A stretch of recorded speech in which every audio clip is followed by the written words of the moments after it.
This evening we are very happy to have, in addition to Premilla, our new colleague in history, Premilla Nadasen, Elizabeth Hutchison, to start to begin to have an interactive and comparative discussion about domestic workers and domestic worker organizers.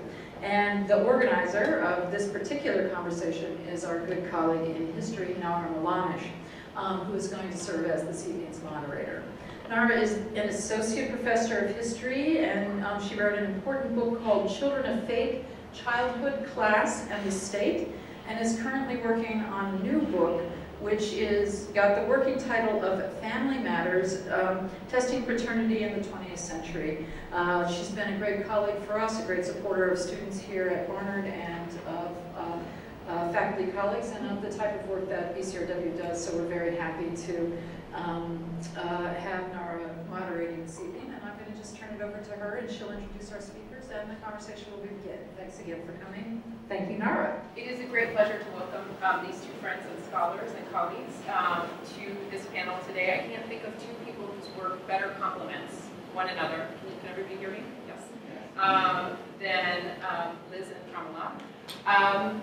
It's a pleasure to have Premilla, my new colleague, although she probably doesn't feel so new at this point of the semester, when none of us feel very new anymore, as well as my dear friend and co-editor on a recently finished project, Liz. So let me go ahead and introduce both of them, and then we'll go ahead and get started. Professor Elizabeth Quay Hutchison, affectionately known in Chile as Laís, is a professor of history at the University of New Mexico.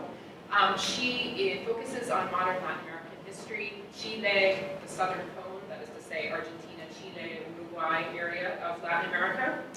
She's interested in gender and sexuality, labor, religion, and human rights. She is author of a book called Labors Appropriate to Their Sex, Gender, Labor, and Politics in Urban Chile, 1900 to 1930, published by Duke University Press in 2001, and then in Spanish in Chile several years later. And in that book, she examines working class women's roles in Chile's economic development, labor movements, and reformist politics. She is the co-editor of the recently finished Chile Reader, History, Culture, and Politics, and also author of numerous articles published in the Journal of Women's History, Hispanic American Historical Review, Labor, Studies in the Working Class History of the Americas, and in a slew of Chilean venues. And she's completing a political history of Chilean domestic service in the 20th century, which links questions about domestic servants' employment, migration, family life, and political activity to broader class and ethnic relations in 20th century Chile. She will be talking about that project here today. Premilla Nadasen just recently joined this year the Barnard History Department. Before that, she was a member for, not sure how many years, but a lot of years, at Queens College and the CUNY Graduate Center. Her areas of research include African American history, social movements, poverty and social policy, the history of welfare and domestic service work, and because she just told me to shorten that section, I'm going to read them. She's author of Welfare Warriors, the Welfare Rights Movement in the United States, published by Routledge in 2005, which received the American Studies Association's John Hope Franklin Book Prize. She's also co-editor of Welfare in the United States, A History with Documents. She's published in the Journal of Policy History, Feminist Studies, Race and Reason, Feminist Formations, Working USA, and Ms. Magazine, and she also blogs for Ms. And she's won the Berkshire Conference of Women's Historians Article Prize, and served as visiting endowed chair in Women's Studies at Berkeley College, which is when I first met her. Right? Her current book, under contract at Beacon Press, is about domestic worker organizing in the post-war United States. So I will turn the floor over to them now. I think we're going to go in alphabetical order. Yes? Great. Yes. Thank you very much. Thank you for that kind introduction, Nara. Listen, I'm very grateful for all of you for coming. I'm looking forward to this conversation with Premilla and with Nara, as well as with all of you. And I'm bringing into the conversation a very distant case. We like to call it the long, narrow country, just to follow up on themes of exceptionalism that Chileans hold dear. And I'm grateful as well to be here at the invitation of the Barnard Center for Research on Women, as well as the Institute of Latin American Studies and the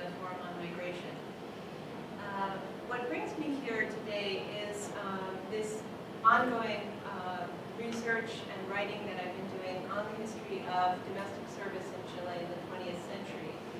And what drew me to this project is probably important to note. That is, my first book was sorely inadequate in dealing with questions of domestic service. Although graduate school as a gender and labor historian and dedicated my work to not only placing women workers in Chilean labor history and their politics and political participation, but one of my very first interviews in Chile with a leading women's historian, she asked me, why are you looking at industrial work? Why don't you focus on domestic service? That's where a lot of the work is really happening after all. And at the time, I was already launched on what I thought should be my dissertation, and so I did what I could on that project. But I was always attentive to the silences, to the absences, particularly in the stories about Chilean labor, which over the course of the 20th century form a kind of political backbone to the history of that country's development, its relevance on the world stage as an experiment in revolutionary socialism. And I found as I moved forward that, much to my surprise, that there were plenty of sources for the study of domestic service. So this was always a kind of latent desire to come back and do justice to this sector of productive labor in Chile.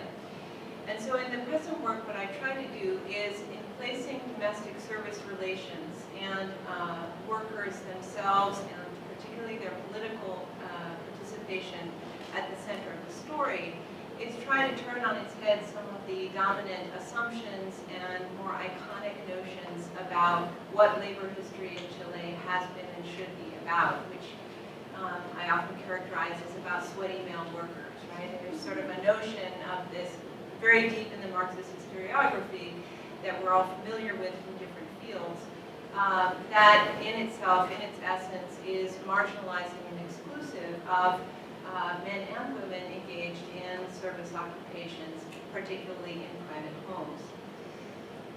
So what I came to find, and what I'm going to talk about today, was that contrary to sort of general impressions, that in order to get at the history of domestic service, I would need to interview generations of employers, right?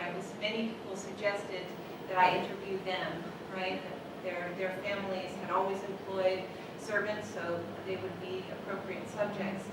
I found rather that in state records, in oral histories with activists, as well as the records of Chile's very strong and consistent workers' organizations, that there was a pretty ample story there, and one that told a lot about the history of social legislation, political struggle, and the changing nature of domestic service over the course of the 20th century.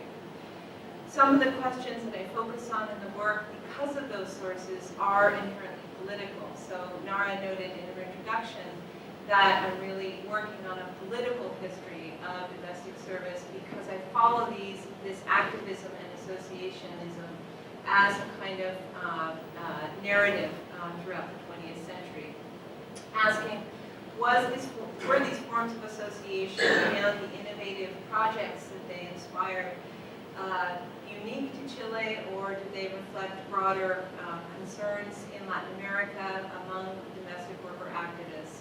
And in looking at Premilla's work, of course, I'm asking myself questions about the sort of broader and global comparative frameworks I should also be referencing.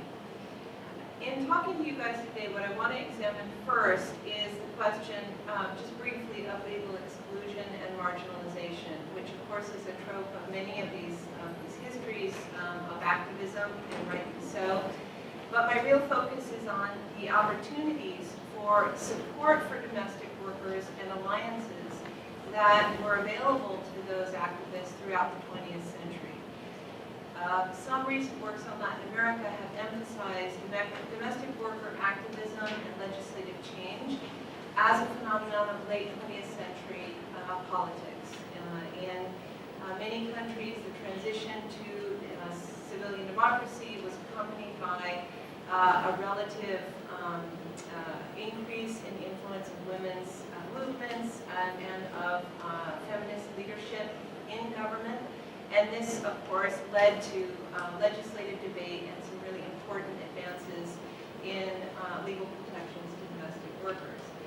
In my work, I try to complement that focus by going back to the 1920s, and I just briefly want to sketch some of that backstory before spending some time just giving you the highlights of Cold War activism in Chile that I think has a lot of resonance with Premilla's work. I'm looking here at how household worker activists created and sustained networks of political and religious solidarity in urban Chile during the Cold War. And there I'll be focusing principally on the radicalizing effects of these alliances that were forged in the late 60s through the early 1980s. To go back to the 1920s and give the story, the self-history that these activists tell about their movements, as well as the political and associational experiences that they brought to Cold War organizing, it's important to note that the first domestic workers union formed in Santiago in 1926 was a small trade union made up of male and female domestic workers. The leadership, well, that is the board, the elected board of the union was predominantly male, but women were named in the minutes, which thankfully we still have access to. And those minutes tell a story of this small union kind of setting the stage for what would become a pretty common pattern of union strategy throughout the century.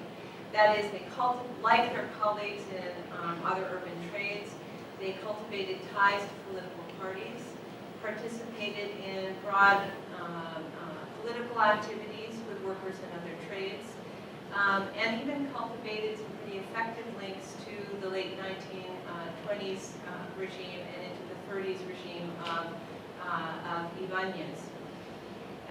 It was through those connections to some pretty key leaders that this first union movement had a very important impact on debates over whether domestic workers should be protected in Chile's emerging labor code.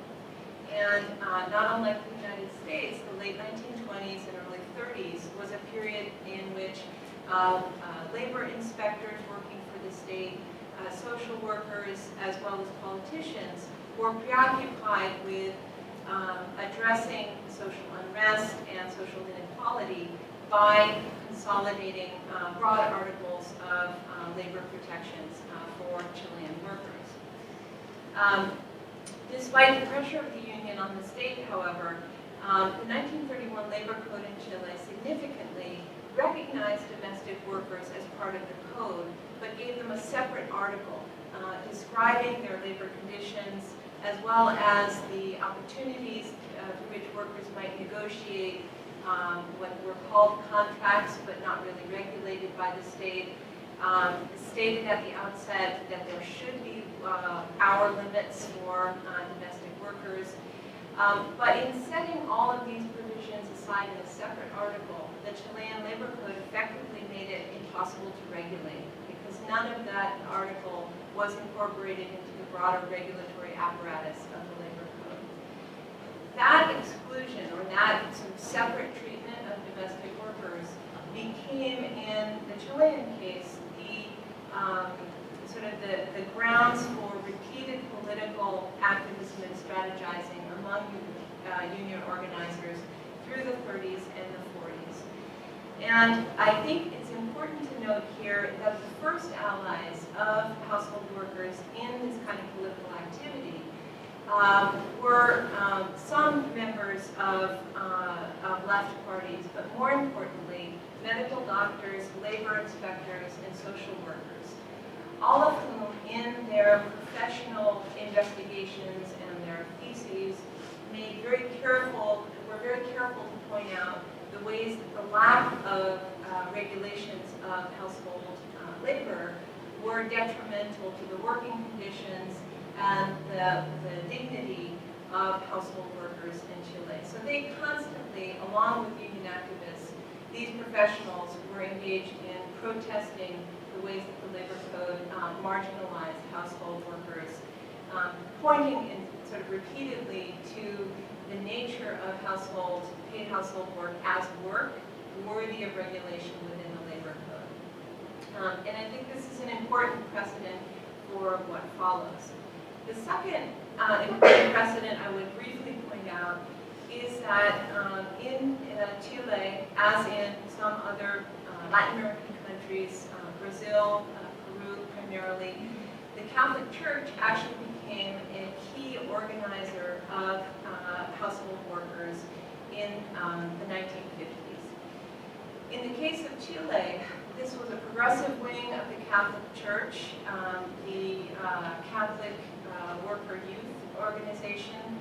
That was a lay movement addressing the problems of a variety of workers, including rural workers and in Chile, domestic employees.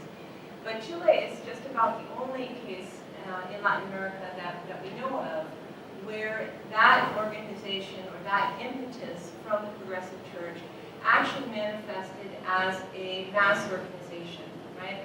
One that provided not only religious services, which were obviously an important component of the church's activity, but services including child care, temporary residency, savings cooperatives, and occupational training for household workers seeking work in nursing, hairdressing, other trades that were considered attractive to these women in the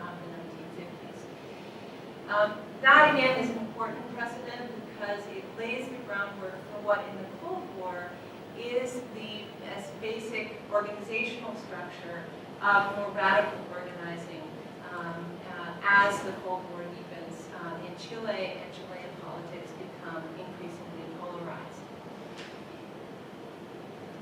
The period of the 1960s, which we would characterize, at least from 1964 to 1970, dominated by again, a progressive Catholic party, the Christian Democrats, was one on all fronts of increasing radicalization. Right? It started Chile's most important land reform, which accelerated over the course of the 60s.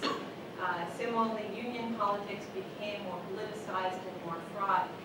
And these Catholic associations, in coordination with the existing Santiago Union, which was much smaller, together by 1967, 1968, really took on a new cast as a source of organizational resources and energy.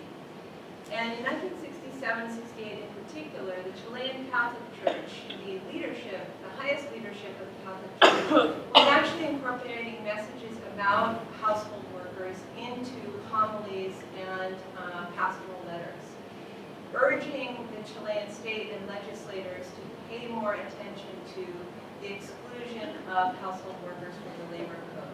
Again, referencing the injustice of the labor code in segregating that group. Likewise, the association its leaders became ever more involved with leaders of the Socialist Party, and again in 1968, 1969, in creating a new legislative project for the regulation of domestic work. And that project had, I think, two really key components. One was it elevated to the level of national discussion in the Congress the question of what household workers should be called. One of the opening pieces of the legislation was always a protest against calling what by now was almost entirely female occupation, calling them domestic, empleadas domésticas. One, because doméstica in Chilean understandings referenced domestic or domesticated servile members of the household, right? So there was sort of a burbling protest against this. Empleada was a terminology that, again, in Chilean legal terms, was confusing or confused with white-collar workers. So there was, in essence, an attempt to redefine who household workers were at the same time that they could attach in this legal project a whole series of hour limits, guaranteed paid vacation, maternity leave, a list of 8 and what became 10 demands for regulating household workers' service like any other form of Chilean labor.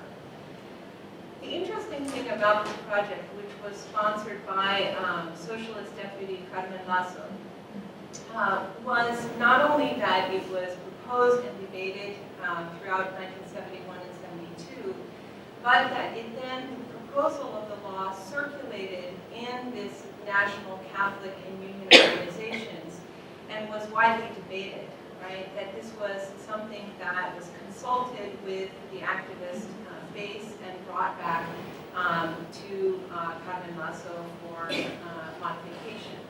And in that process, you can see a transformation in the language of what their demands were to include, for example, the socialization of domestic service, right? That this should, many of the services provided by household workers could more effectively and with less of the onerous exploitation identified with this service in Chile, could be socialized and externalized from private homes, so that Chilean employers would no longer be allowed to dominate and in secret exploit their workers. So this very socialist language of class emancipation in particular was very specific to the opportunity provided by the Popular Unity government of 1970 to 1973, and in combination with this push from the Catholic Church for a more liberationist and workerist approach to organizing household workers, was, I think, a really important moment for household worker organizing in Chile. Now, like a lot of other union stories of the early 1970s, this one ends with the military coup of 1973, which truncated the entire discussion about the rights of household as well as all workers, essentially vacating the Chilean labor code and suspending it until it was replaced by a military proposal in 1978. In the 78 code, most of the provisions for regulating household work were actually scaled back, such that, for example, a domestic worker whose employer passed away was expected to be sort of passed on as part of the household goods to the family members who were to decide what was to happen to him or her. This was sort of rewritten into the military code. And in this period, the associations did not die out by any means, because their connection to the Catholic Church allowed them to continue functioning as long as they got the proper permissions from local military commanders. What did happen, though, as well, in part of the 1978 code, is that it was the military code that actually changed how household workers are named in Chile, right? From empleadas domésticas to trabajadoras de casa particular. And trabajadoras, of course, enshrined in the language of the military code that household workers are workers. In turn, giving the existing movement a new kind of language, a new kind of nomenclature in which to start to continue pressing for the recognition of household workers' rights as workers, right? In the 1980s, and with this I'll sort of taper off and leave time for questions about, admittedly is kind of an unusual case in the Latin American context. The military dictatorship, which extended throughout the 1980s, with gradual liberalization and return to democracy through an electoral process in the late 80s, also gave rise to a new collaboration or a new alliance between these continuing Catholic Association activists some of their union allies, and feminist movements in Santiago.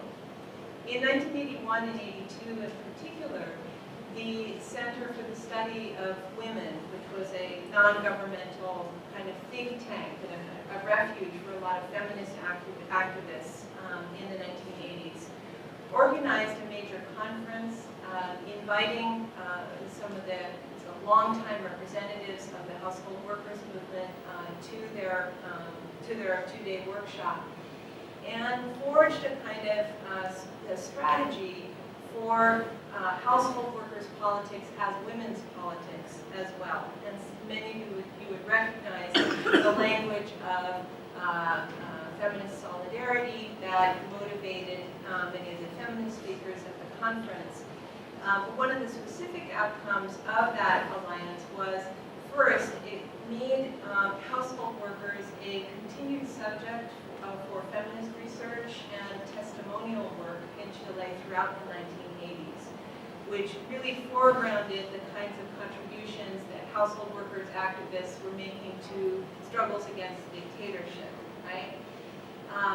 It also gave rise to the organization of a new private company, Kigai, which was a small group, a collaboration between these feminist NGO leaders and household worker activists to provide cleaning services essentially to office complexes, often human rights agencies, church outlets, and sort of provide an occupational shift for some of the members of the household worker organization in the 1980s. And that project lasted into the early 1990s, at which time financial difficulties undermined the association. But it's interesting to think about the kind of repeated insistence on the need to commercialialize, regulate, and in other ways transform domestic labor, paid domestic labor, taking it outside of the supposed private and protected realm of the home. Right? All of this to say, these are sort of the ways that activists sought new alliances and responded to changing political circumstances in Cold War Chile. The transition to democracy in 1990 in Chile did actually lead to the rather rapid proposal and passage of several pieces of legislation, the most important of which was paid maternity leave for household workers to bring in some form of equivalency with other women workers in the workforce. With that said, I think I'll leave that open for questions. That's sort of the trajectory of Chilean household worker organizing, and I think suggest to you some of the points of difference and similarity with the kind of work that Premilla has done. I just want to start off by saying thanks very much to BCRW for hosting this event tonight, and for Jonas, who I don't think is here, but who did a lot of the behind-the-scenes work to put this together. Both Liz and I are historians, and historians are always concerned about local context and historical context. And Chile and the U.S. In some ways have very different historical trajectories. But I think it's absolutely right that there are striking similarities in our work, and I'm so glad, Nara, that you brought us together. In fact, I think there's a lot of striking similarities about the status of domestic work around the world in very different political and social contexts. Just as I was listening to Liz, you know, in terms of the historical and the legal exclusions of domestic workers both in Chile and the U.S., the issue of naming and self-identification was central to the movement here in the U.S. as well as in Chile. The struggle for rights, the feminist alliances, all of those, I think, are really important points of intersection, not just with Chile and the U.S., but really with other struggles for domestic workers around the globe. And there really has been an international movement over the past few years that has brought together domestic worker rights activists from around the world. What I want to do today is to talk about the organizing and the struggle for legal rights in particular, which is a part of my larger history of domestic worker organizing. And I came to this topic in part because of my involvement with and support for contemporary domestic worker organizing.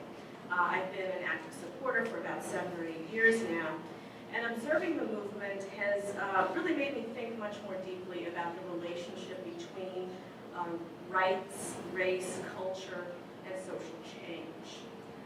So I'm interested in rights as a form of protection, as well as its relationship to movement building. And I'll focus on the struggle for a minimum wage by domestic worker activists here in the U.S. In 1974, they won a very important victory with the passage of amendments to the Fair Labor Standards Act, which provided household workers with both the minimum wage as well as overtime protection. And the victory, I think, rectified a long-standing inequality in labor law based on a racialized and gendered understanding of the meaning of labor. And while I think this victory was really important in that regard, it also revealed some of the limitations of the struggle for legal rights and how new patterns of inequality were created. Domestic work in the U.S. was and is a degraded occupation, in part because of the racialized workforce, which was made up overwhelmingly of African American women or immigrant women or women of color. By 1940, African American women were about 60% of the domestic labor force. At that time, culturally and politically, it was an occupation that was really bound up with the history of racial inequality and slavery in particular. As paid domestic workers, African American women were very often treated more as servants than as workers. They were expected to demonstrate submissive behavior and to offer both emotional as well as physical labor. The racialized trope of the mammy constructed perceptions of domestic workers as loyal servants without families or needs of their own, who were ready to care for and devote themselves to white employers. But in addition to this, the location of the work in the domestic sphere made it hard both to recognize and to regulate domestic work. Since the emergence of industrial capitalism, the home was constructed not as a site of labor, but as a space really divorced from the harsh competitiveness of the marketplace. The work that took place in the home was associated with women's unpaid labor in the household, was not considered real work, but a labor of love. And the framing of social reproduction in this way led to assumptions that household employees were not workers, but were one of the family. And because of this, labor protections were non-existent. Vivian Hart has referred to the home as a quote-unquote rights-free enclave, where the artificial public-private divide justified minimal state interference or any notion of labor standards. The disrespect accorded to the work and the lack of regulation fostered a situation where domestics were often underpaid, had minimal job security, and little bargaining power.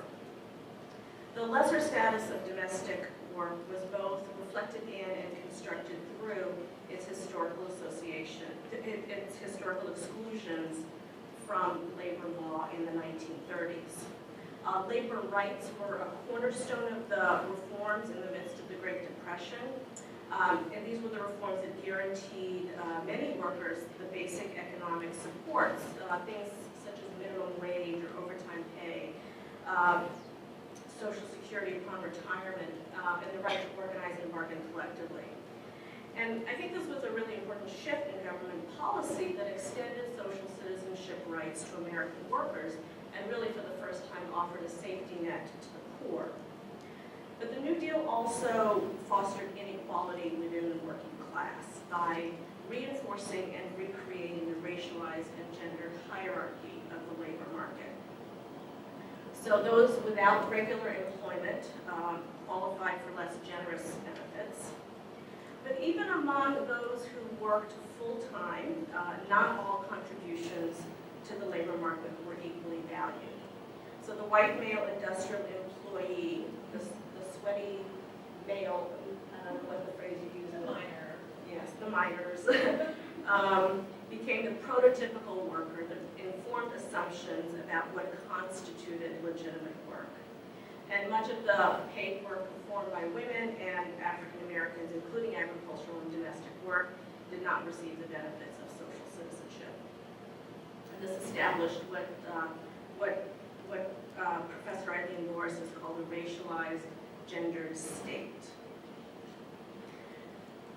So even as the United States seemed to embrace a more robust citizenship through the expansion of social welfare policy, legislators embedded race and gender stratification in this category of social citizenship. The reforms of the 1930s were rooted in a circumscribed definition of labor, which was institutionalized and written into federal law. So private household and other workers were legally constructed as a distinct group of workers, or we could say non-workers. And this was a subjectivity that organizers would later embrace and mobilize on behalf of their rights. The exclusions of domestic workers from labor law, I think, illustrate how social practice and government regulation worked against the rhetoric of equality and democracy that has animated the political discourse of this country. It also illustrates how new categories of labor were created through law. And this disjuncture between the practice and the promise of universal rights created an opening for domestic worker activists to push for substantive claims to equality based on the value of their labor and the history of racial and gender exclusion. So in the late 60s and the early 70s, domestic workers mobilized to transform working conditions and to advocate for their rights, for things like minimum wage and the right to organize. There were local groups in cities around the country, Atlanta, New York, Cleveland, and Detroit. And they fought for bargaining power with employers. They advocated having contract-based employment. They also wanted greater dignity and respect for their work. And as in Chile, they insisted on self-definition. So they insisted on being called household technicians rather than servants. They instituted training programs and professionalization programs. They organized forums, created literature that outlined their rights and responsibilities. And they organized something that they called Maids Honor Days to bring recognition to their work. These various local groups came together in 1972 and formed a national organization, the Household Technicians of America, which had a membership nationwide of 25,000, which is fairly substantial. So these activists had a fairly broad platform for transforming their occupation. And it was really centered around bringing the same kinds of protections to domestic work that was afforded to other forms of labor. For some of them, this recognition would be a vindication of the labor performed by generations of African American women, their own mothers, their grandmothers, their sisters, and their aunts. And for others, it validated work that they genuinely loved. An Atlanta-based domestic worker and activist, Dorothy Golden, explained, "I love this work. I really love this work." And for her, it was about validation of the work she was doing. So the campaign for social rights took the form of lobbying for minimum wage protection, which really challenged the normative racial and gender assumptions about work that had been enshrined in New Deal labor reforms. For domestic workers, the marginal status of their occupation and an exclusion from the FLSA was really an indication of unequal treatment, of the history of state-based racism, as well as the long-standing devaluation of the work of social reproduction. As in Chile, they established an alliance with middle-class women around a platform of revaluing household labor, which proved to be very significant in the legislation's passage. And these feminist activists drew attention to the home as a workplace, both women's unpaid household labor as well as the work that was performed by pay, primarily by women of color. Edith Barksdale Sloan, who headed the National Committee on Household Employment and was instrumental in the formation of the HTA, argued that were it not for low wages, domestic work would be a better occupational choice than factory work. She said in her testimony before Congress, quote, "We are convinced that one of the major reasons why men and women choose monotonous assembly line positions in factories is that they have little choice. A more rewarding, interesting job caring for an infant or toddler or elderly person simply does not command a decent living wage." So by placing domestic work above the monotonous assembly line work, I think she was trying to draw attention to the social value of this work. Carolyn Reed, who was a domestic worker who headed the national organization, also argued for the importance of this work when she said, "I feel very strongly that I contribute just as much as my doctor contributes, and that because he's a doctor does not make him better than me as a household technician." So domestic workers believed that their work could best be valued through monetary compensation and legal protections. There was a group in New York called the Household Management Incorporated that argued that minimum wage is to be the first step of the committee to improve, upgrade, dignify the reliable, skillful, and knowledgeable keeper of our children and our homes. Barksdale Sloan reiterated the need for decent wage and equal treatment when she said, "Pay must be increased to provide a livable wage. Workers must receive the so-called fringe benefits, which long ago stopped being fringes in every other major American industry." So the passage of the Fair Labor Standards Act amendments, they believe, would rectify this long-standing legal exclusion and would put domestic workers on par with other forms of labor and would raise the status of their work. Doing so would earn them long-standing citizenship rights. Shirley Chisholm, who was a congresswoman and legislative sponsor of the bill, urged domestic workers in a national convention. And she said, "Hold meetings and rallies, talk to the press, let everyone know that you're first-class citizens and that you will not settle for anything less than a fair and equal chance to share in the fruits of this country." And many domestic workers did, in fact, understand the struggle as part of their claim for first-class citizenship. So their claims for rights and recognition disrupted these long-standing notions of both labor and citizenship. And I think it also expanded the very definition of worker that had been circumscribed in the 1930s. So if the civil rights campaigns were intended to deracialize American political citizenship, then the domestic worker rights movement aimed to deracialize and degender the meaning of work in American social policy. The passage of the FLSA amendments, I think, was a significant victory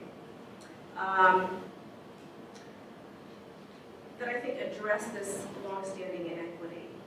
And I think in many ways the post-war period seemed to be one of racial progress that was indicated by the expansion of social rights of domestic workers. And they never achieved full equality. Domestic workers are still excluded from the National Labor Relations Act, the Occupational Health and Safety Act, and civil rights laws. But they did make some progress. In 1950, they won the right to Social Security benefits. In 1974, they came under federal minimum wage laws. And in 1976, they obtained access to unemployment benefits. But the history of expanding citizenship rights in the U.S., I think, is more complicated than just a narrative of progress. The universal promise of rights was and is premised on and enabled by unequal practice, on really a differential management of population and cultural exclusions. So the gap between the rhetoric of universalism and the inequality generated by laws, regulations, and administration was a shifting boundary which continually created new hierarchies and exclusions. Numerous scholars have argued that the dual trends of expansion and exclusion were mutually reinforcing developments. So the very freedom of those with rights was defined by and dependent upon the lack of freedom for others. So for example, if we look back at the 19th century, the independence that undergirded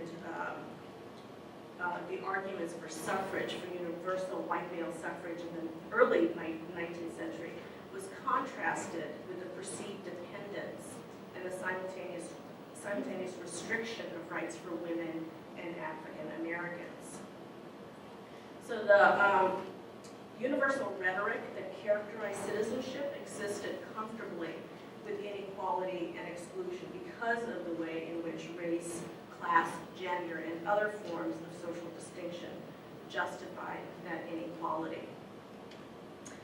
In addition to legal differentiation, cultural practices and economic inequalities also constrain the practice of citizenship. So even among populations that might have had formal access to rights, they weren't always able to exercise those rights. There were things like economic violence, coercion, as well as social and regulatory mechanisms that limited the substantive meaning of those rights. So the example of the FLSA amendments, I think, illustrates how both cultural norms as well as legal limits continue to marginalize domestic workers. The FLSA amendments excluded two important categories of domestics. One was live-in workers and the other was home health care aides, who along with babysitters were defined as providing companionship services, and so therefore they were not real workers. And after the passage of the amendments, home care assistance was one of the fastest growing industries, largely because of changes in healthcare administration, state funding patterns, and greater stratification and healthcare delivery.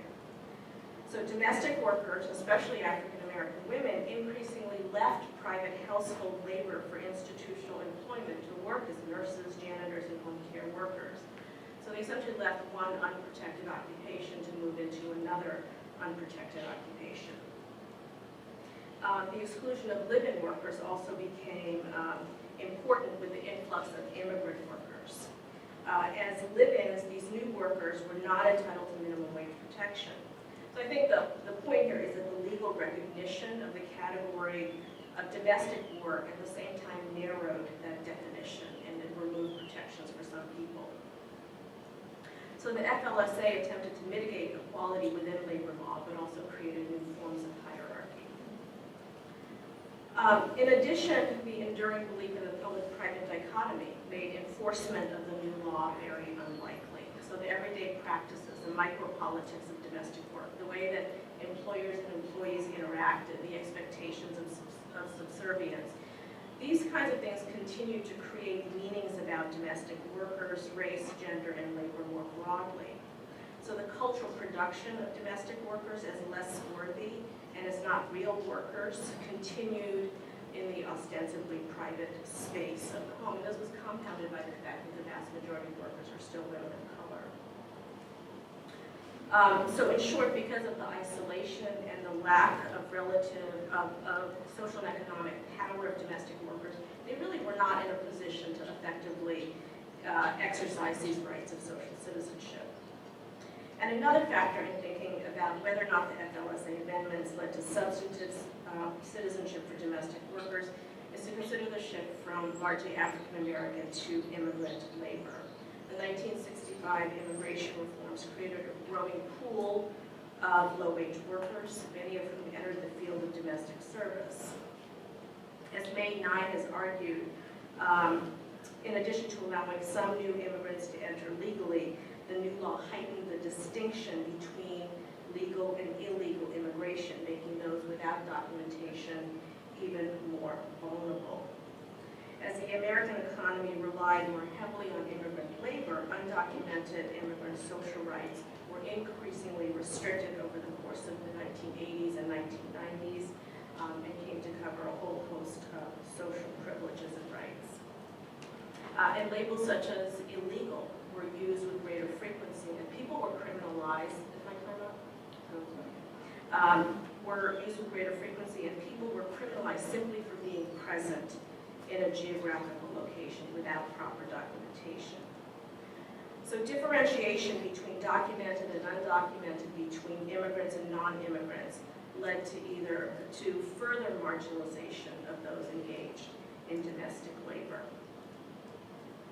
And finally, the FLSA amendments passed at a moment when the substantive meaning of social rights for American workers more generally was being whittled away.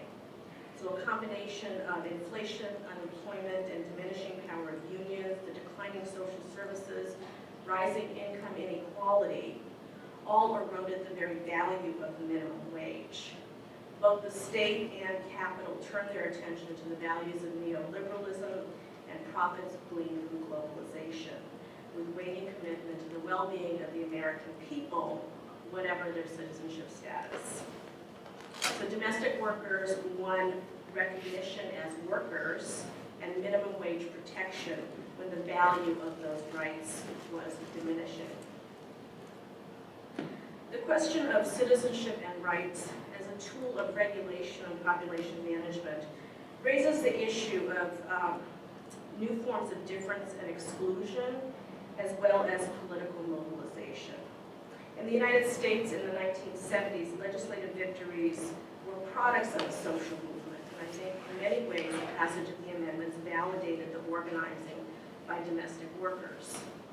So the case of domestic worker organizing suggests that the possibilities for political mobilization exist in tandem with attempts to control and regulate. The struggle for citizenship rights remains an important counterpoint to state power. Over the past 20 years, we've seen an upsurge of activism among domestic workers worldwide in South Africa, in Brazil, in Mexico, in India, in Uruguay.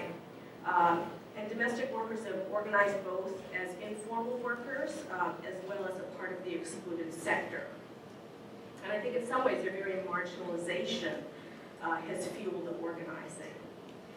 And movement leaders have largely, although not exclusively, campaigned for legal rights and equal social protections. And perhaps one of the most important victories was the passage of the International Labor Organization Convention on Domestic Work in 2011, I believe, which for the first time established global standards for this occupation. I think the current organizing efforts suggest that the arguments about legislative protection continue to serve as an important political platform for domestic worker activists. But I think, like the contradictory outcome of the 1974 legislation, the impact of the current victories has to be examined critically. The struggle for rights is an ongoing one that is almost always in a state of incompleteness, to steal a phrase from Saskia Sassen. If so, then I think the continued presence and voices of grassroots activists is even more important to shape the meaning of rights and justice. Thank you so much for your comments and for your talks. It's really informative, especially the local pieces of it, but also the international pieces. I was wondering, as you're both working on these projects, if you've been able to explore some of the different layers of vulnerabilities and the intersecting elements of these vulnerabilities, right? So on the one hand, for domestic workers, there's always this blurred line, right, between worker and family member, right, that many employers institute as a way to heighten the exploitation of their workers, right? And especially with live-ins, there's that accessibility, right, that certainly happens for those people who are not living in, but it's heightened as well, right? So I'm wondering, in terms of that exploitation as well as the issue of vulnerability, whether some of these women are also talking about the sexual harassment and the sexual abuse as a result, again, of that, problematic blurring that many employers do in sort of their access to these women's bodies, right? And sort of how, whether or not the laws deal with that at all, or is that still something that needs to be, grappled with, even on the legal level? This is a related question to the previous one.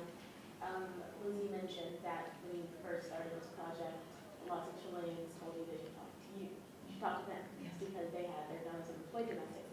And I'm wondering about whether that's included in either of your projects, because although the intimacy between the domestic and the family she works for can be obviously manipulated by the employer to get more work unfairly out of the domestic, in a lot of cases I think it's genuine. I studied a topic in Cuba, and the Cuban Americans that I mentioned in my project to almost always talk rapturously of the domestic they work from their childhood, and they genuinely see her or them as parts of their family for who they really, really have love for. More for later. I know that like talked a little bit about how the gender plays a role in this in Chile. I know that race is a really factor issues in America. I was wondering if that kind of plays into the issues in Chile also. Maybe one more question and then one more thing. I was interested in, I know that there was a certain hierarchy between the employer and the domestic. I was interested in encountering a switch of power. Switch. A switch of power, just because there's power is not only natural, there's a switch of emotional power that can happen as well. These are great questions, and I think several of them revolve around the question of intimacy and labors of love, if you can put it that way, and perhaps the blurring between employers' uses of fictive kinship, right, as historical arrangements or justifications of this power, and what we might, through certain methodologies, come to understand as real relationships, right, sustained within families, between employers and longtime domestic employees. I found that question particularly difficult to access through many of the state-based sources that I was examining.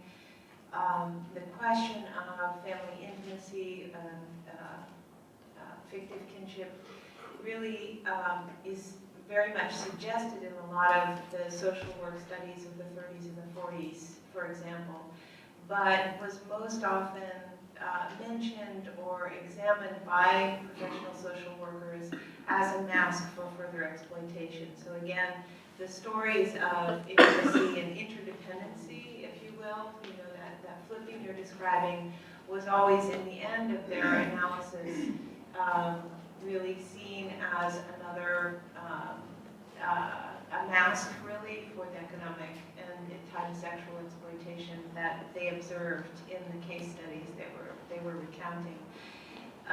So I think that's a problem of the sources more than an answer to your question. The other avenue to understanding this, most of my oral history work was with activists who began their involvement with associations and unions in the 1950s and 60s, and were themselves able to become activists because they were encouraged by their longtime employers to go to the local parish, make contact with this Catholic household workers organization, and get involved. In other words, they were given free time, they were encouraged. This was seen as a safe space of activity, and over several decades, they then could recount how their activism existed sort of in direct relationship to the patronage and support of their employers. Those same activists describe themselves as extraordinary, right? That most of their experience in interviewing and helping other women who came to this association or to the union did not have employers like theirs. And so they themselves were able to describe their sense of intimacy and support from their employers as exceptional, right? Again, that's a very particular slice and a way to arrive at this question. I think there would be better ways to address this question that are not really contemplated in the methods that I'm using. One of the other ways to access that relationship, of course, is through popular or well-known cultural icons of domestic service in Chile. one of the best-known series of children's books written in the 40s and 50s, Papelucho, is the story of a whole series of 15 books told from the point of view of a 10-year-old boy whose life involves a lot more contact, fictionalized, of course, contact with La Domitila, using la, of course, as a way of objectifying or noting her class status as lower than his. Her name is Domitila. And then it does with his mother. He's mostly playing pranks on his mother and then relying on his nanny to cover them up or to take the blame for them, or, it's all told through the eyes of this kind of rambunctious 10-year-old. And in a lot of interviews and discussions, that was another kind of trope that came up, was of course you're going to look at La Domitila, right? She's the Chilean household worker, right? Of kind of romantic remembrance, right? Many kids grew up and still read this children's literature with the mythic Domitila at the center. And I guess my sort of assessment at the end of it, over this range of state oral history and literary sources, and there are others, would be that these stories of intimacy are important, but are often exist in tension with accounts of exploitation and abuse, right? Because wherever there's the good employer, there's the story of the bad employer, right? And in fact, a lot of the, I think, the sustaining energy of the Catholic activism of the 50s that was so important in coming into contact and making activists out of many household workers, was this distinction between good Christian and bad Christian employers, right? So in a way, there's a kind of deconstruction that's always happening of the fictive kinship, even within an association that was not Marxist in orientation, but rather seeking to harmonize relations between employers and employees. So I think it's an interesting question, and one that I think other kinds of work for Chile is merited. It's not well done in the approach I'm thinking. You asked me the question about race. That's always the trick question for Chile. The population of men and women that my study addresses are characterized by their rural origins predominantly, which of course is conflated with, in many cases, of understanding southern Chile as a land of indigenous communities. And yet, it's not, as Premilla's case would reveal, one that's exclusively about race. I would say it's there are blendings of the displaced rural migrant women, many of them mestiza or a mixed race, and only later some studies of the 80s showed a relative increase in literally migration from southern indigenous communities to urban centers, both in the south of Chile and in central Chile. The question of ethnicity and race really becomes more marked in the question of domestic service in Chile in the 90s because of the influx of Peruvian and Bolivian migrants who, as you were describing, kind of turned this question of inclusion and exclusion on its head once again, because as informal and illegal workers, as soon as Chilean household workers are gaining rights in the early 90s, this influx of undocumented workers is providing a massive labor pool, particularly for childcare. The Nana Peruana is really an icon of 1990s cultural politics. So those are some of the ways that I think the Chilean case we might grapple with race in this context, but we would always try to interpolate it as well through questions of origin and class, not strictly speaking of race. Sorry, that was a long answer. So I'll start with this question of the fictive kin and one of the family and employers' perspectives. There's been, by quite a bit written in terms of the U.S. history of domestic service, and from the perspective of employers and employers' sense of sort of self-definition premised on the notion of hiring other women to do the dirty work, so to speak, in their households. And so the ways in which gender plays out very differently for poor working class women who are domestic workers and middle class women who are defining themselves as distinct from those workers. But I think you're absolutely right. The narratives of one of the family, the narratives of love for domestic workers is one that runs through much of this literature. And I think many middle-class employers do feel a very strong sense that these are members of their family, people they care for, people who they want to take care of.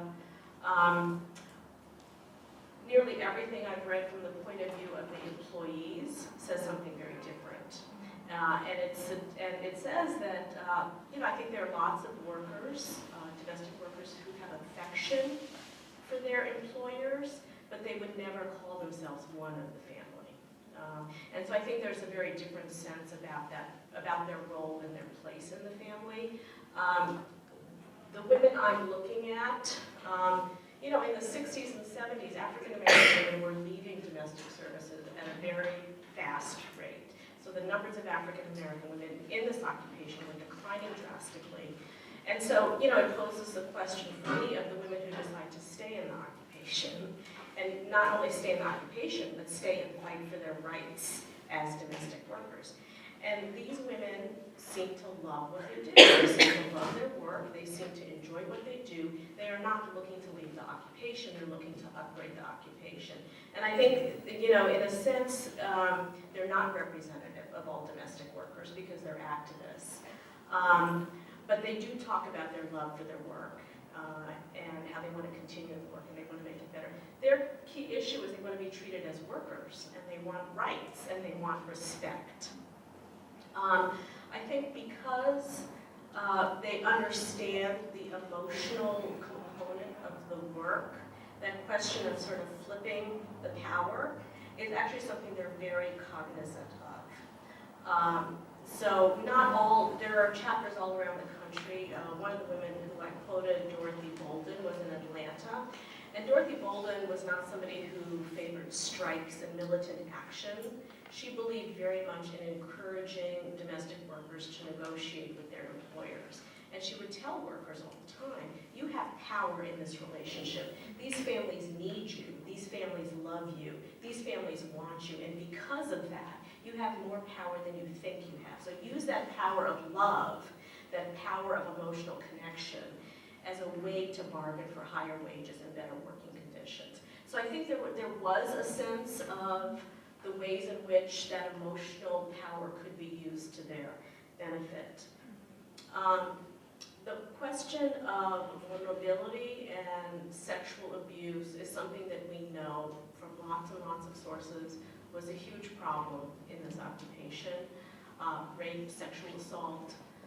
It doesn't come up very much in the work that I do in the organizing that I look at, and I've thought a great deal about why that's the case, because it's such an important component of the occupation.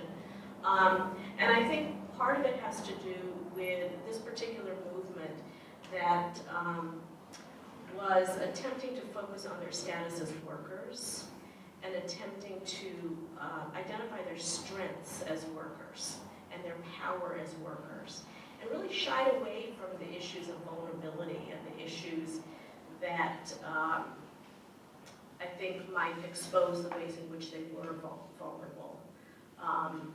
So yeah, there actually is very little discussion in any of their narratives that they've given or their interviews that they're given or anything public about the sexual abuse. Can I just follow on that piece, just to say I've been struck by that as well, and only in a couple of interviews did people, did activists sort of offer their own stories, usually about someone they knew as opposed to their own story.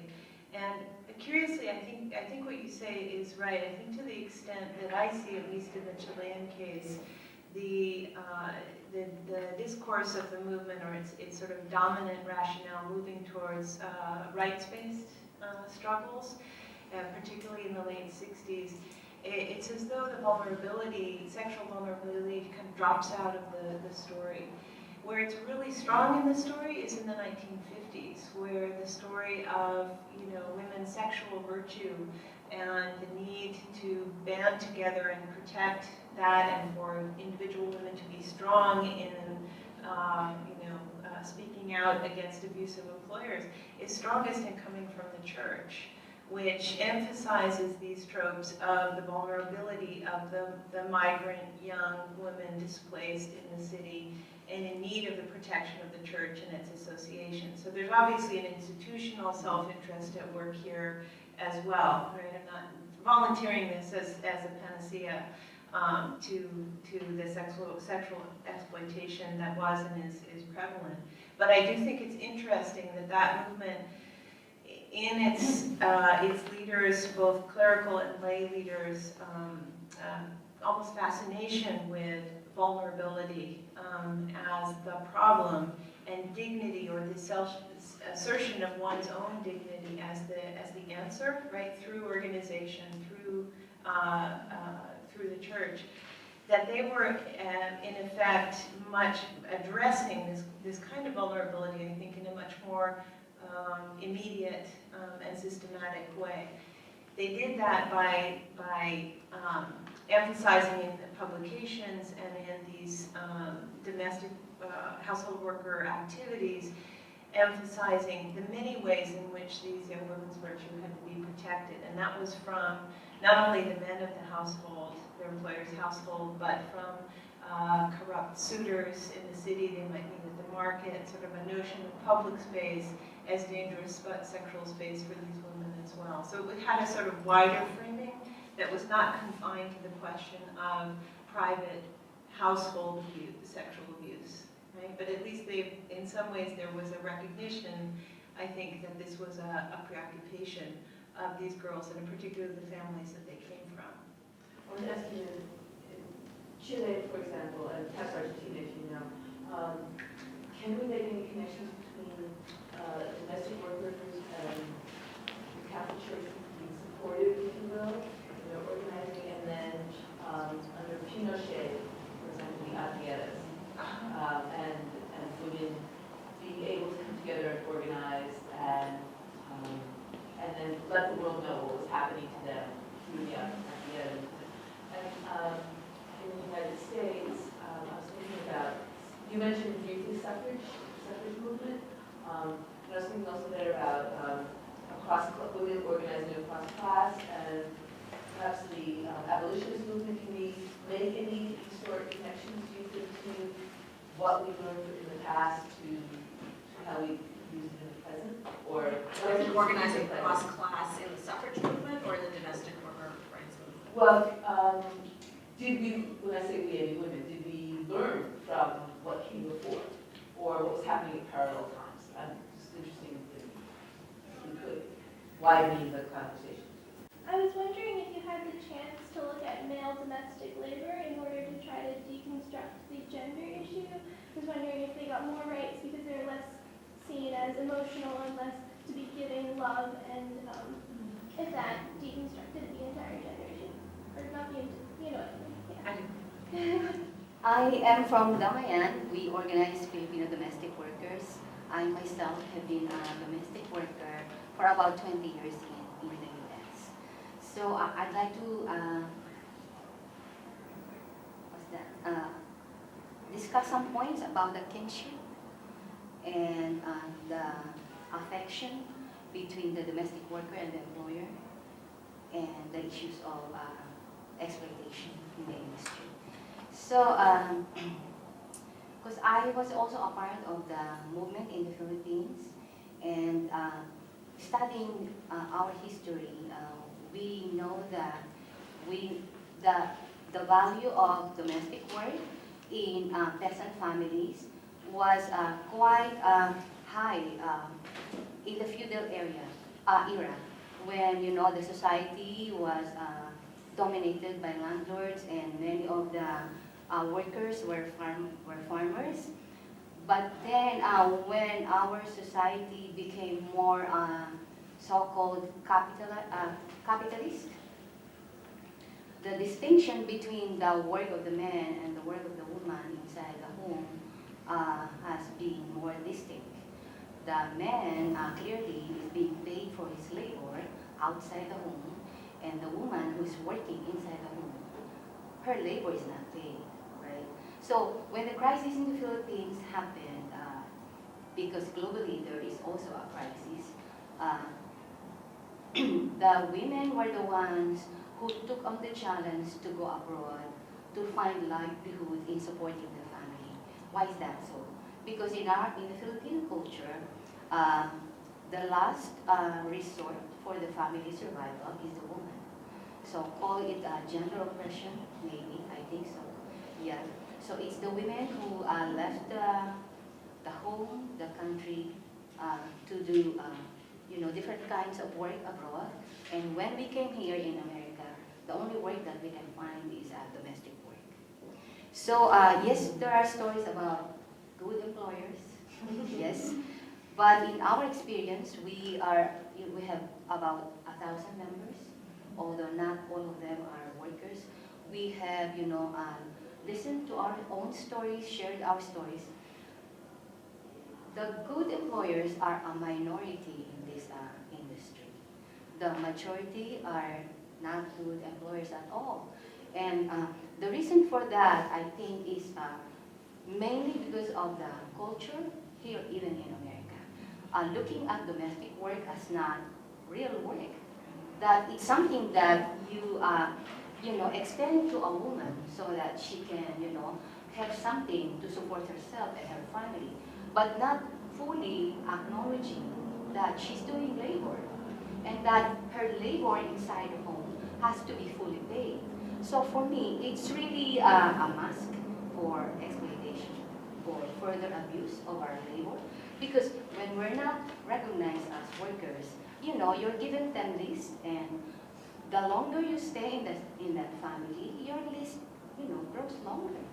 The 10 items there becomes 20, and you cannot do anything if you don't know that you're a worker and that you have rights. So addressing the issue of how do you, reverse the power dynamics at the workplace of the domestic worker, I think the answer there is grassroots organizing.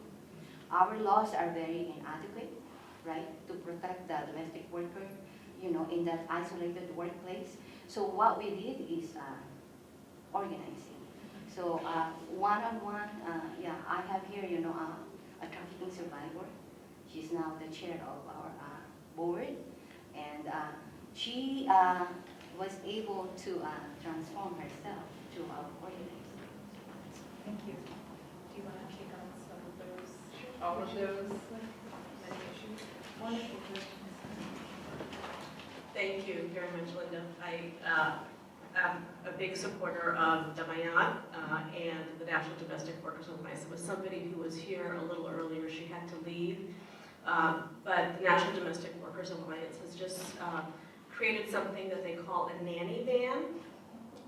And this is a roving source of information about all questions related to nannies. It's partly it's an organizing tool, but it's also a source of information for both employers as well as for domestic workers. And I think they're going to be traveling all around the country. Is that right? Do you know Linda? Not much. You don't know much. Maybe Yeah. you know. My name's Irene, I represent NDWA, and they did a West Coast tour, so this is in partnership with an organization called REVS in LA, and basically they're trying to think through using tech tools for education purposes. So we've won these Bill of Rights, but there's this question of what's the outcome, and what does it mean to really enforce the rights. So they've done a tour up the coast on the West Coast, now they're on the East Coast, and you can check them out. They'll be in New York and Boston for the next few weeks, and also in DC. And they're having a launch on April 24th in downtown Manhattan. So you can go to nannyvan.org to find out more about that launch. But I think you're absolutely right that organizing is the way to go, grassroots organizing. I think it's been, I mean, you know, both Liz and I are studying that for a reason, and that is because we have found through studying history that workers coming together and fighting for their rights, however they define that, has been the kind of critical issue that has done more to improve the status of the occupation than anything else, although I think we still have a long way to go. In terms of the cross-class organizing, you know, the history of cross-class organizing among women in the U.S. has a very sketchy history. Especially when it comes to domestic workers, employers and domestic workers have not historically seen eye to eye. There have been a number of efforts by middle-class employers to, quote-unquote, improve the occupation. Back in the 1920s and the 1930s, they formed an organization called the National Committee on Household Employment. There was another manifestation of that in the 1960s.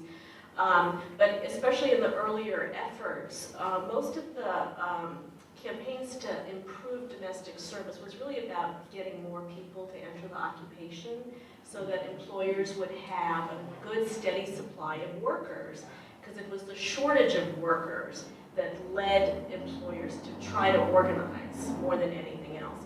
And if there was any conversation about raising the standards or raising wages, it was really about encouraging women to get back into domestic work so they had somebody to clean their homes for them. But there was an important moment in the 1970s around the Fair Labor Standards Act, and I didn't talk too much about that. But in the context of you know, a vibrant women's movement in this country, domestic workers and middle-class women did in fact come together around this legislation.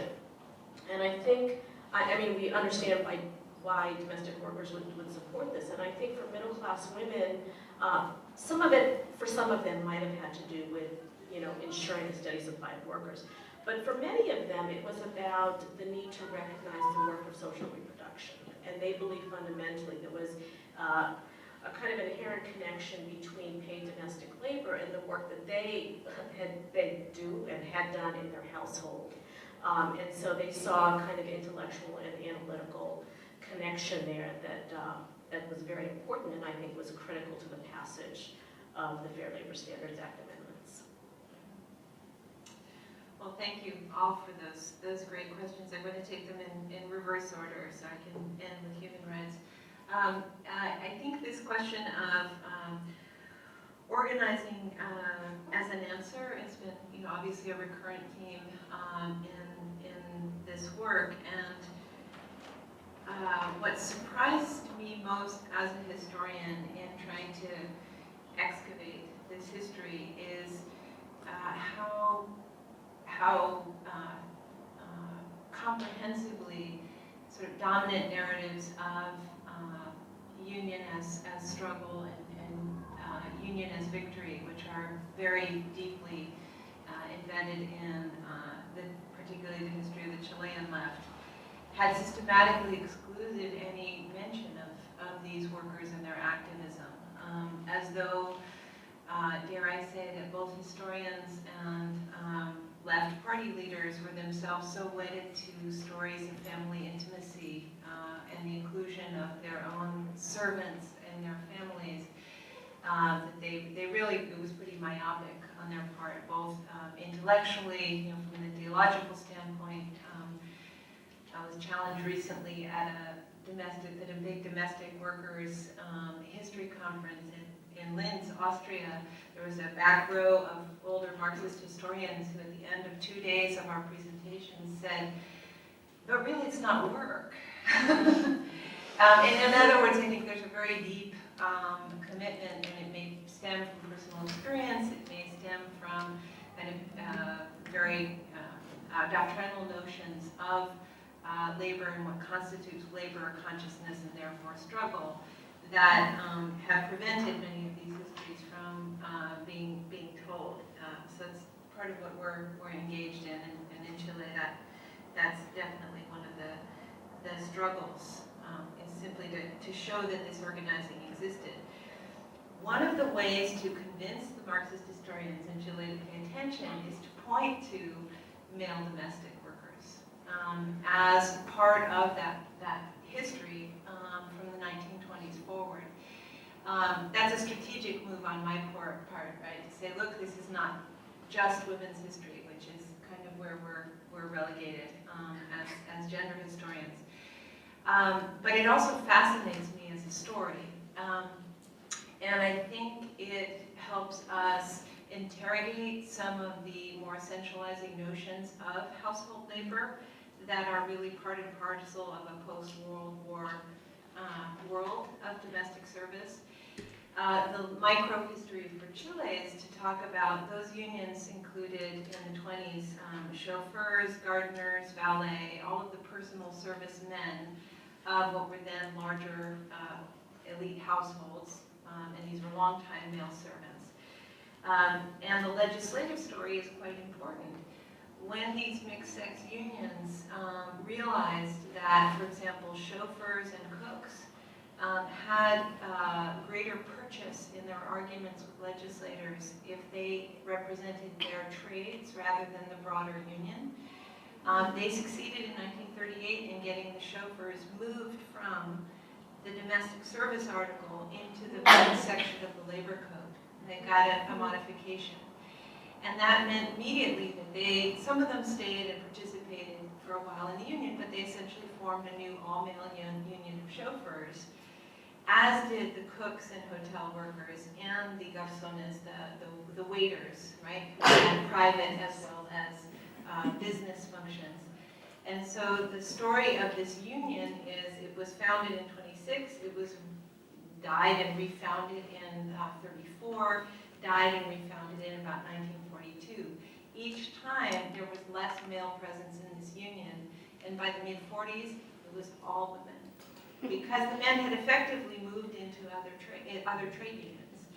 And they were supported in that movement, they were empowered by that, by modifications to the labor code. So I think it's very interesting to think about, the question of women's work as it's so often constructed in more contemporary struggles. And think about the history of how that work was itself feminized and then politically constructed as female and therefore marginal. So I think that's an important piece of it. Finally, and there are more things we could say about men in service, but I'll leave that there. Nannies. You have hit the nail on the head with your question. With respect to Chile, there is a striking continuity in the personalities of the upper church hierarchy, sort of the bishops of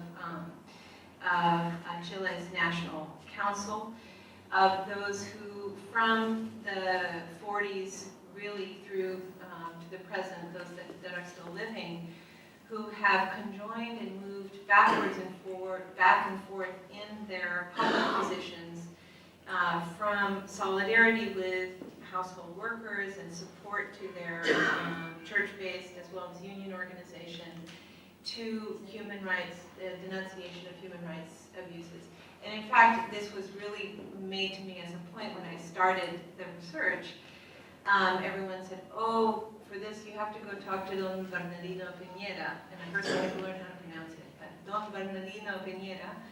And so I dutifully went and interviewed this remarkable, then 80-year-old man. He's now the oldest bishop in Chile, living bishop.